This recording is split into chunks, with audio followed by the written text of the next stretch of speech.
A scientist said that the efficiency of heat engine which works at the source temperature of 127 degrees Celsius and the sink temperature of 27 degrees Celsius is 26% then. That means यहाँ पे given है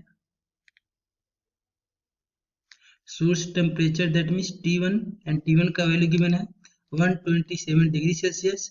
सो इसको हम convert कर लेंगे kelvin में. सो 127 degree Celsius given है, इसको केल्विन में कन्वर्ट करने के लिए हम 273 ऐड करेंगे. सो ये हो जाएगा 400 kelvin. That means source temperature का वैल्यू है 400 केल्विन एंड सिंक टेम्परेचर का वैल्यू गिवन है 27 degree celsius. That means T2 का वैल्यू गिवन है 27 डिग्री सेल्सियस. इसको यदि हम केल्विन में कन्वर्ट करेंगे तो इसमें 273 ऐड करेंगे. सो ये वैल्यू हो जाएगा 300 kelvin.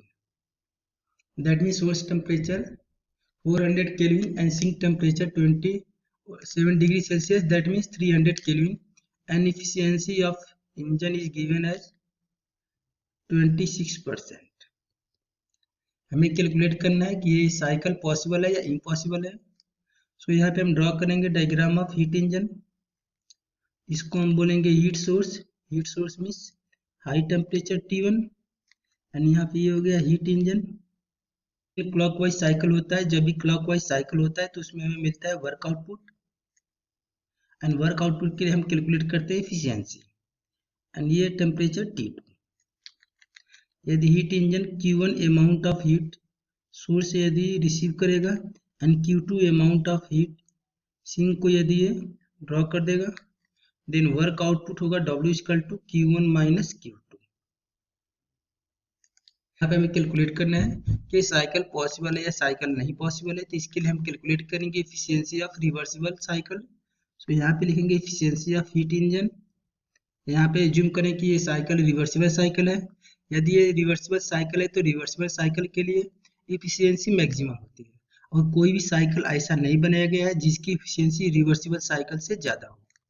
That means reversible cycle का एफिशिएंसी होगा in terms of T1 and T2 will be equal to 1 minus T2 divided by T1. So heat engine की एफिशिएंसी हो जाएगी 1 माइनस T2 का वैल्यू गिवन है 300 एंड T1 का value given है 400. तो ये हो जाएगा 400 माइनस 300 मीन्स 100 डिवाइडेड बाई 400.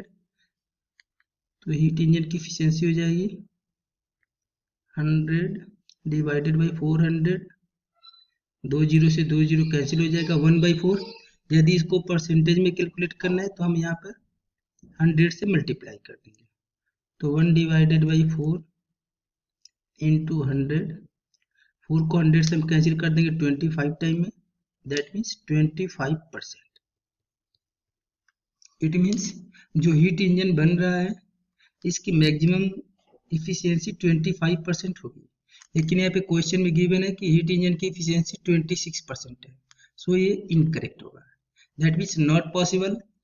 इसमें फर्स्ट ऑप्शन है इट इज इम्पॉसिबल, तो ये करेक्ट हो गया. ये साइकिल पॉसिबल नहीं है क्योंकि जो ये रिवर्सिबल साइकिल होता है या रिवर्सिबल हीट इंजन साइकिल होता है इसकी इफिशियंसी मैक्सिमम होती है. ये इफिशियंसी मैक्सिमम होती है.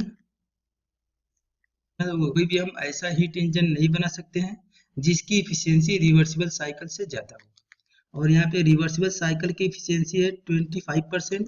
लेकिन यहाँ पे क्वेश्चन में बोला गया है कि जो साइकिल ये बन रही है इसकी इफिशियंसी 26% है. दैट मीन्स रिवर्सिबल साइकिल से गिवन साइकिल की इफिशियंसी ज़्यादा, इसलिए इम्पॉसिबल.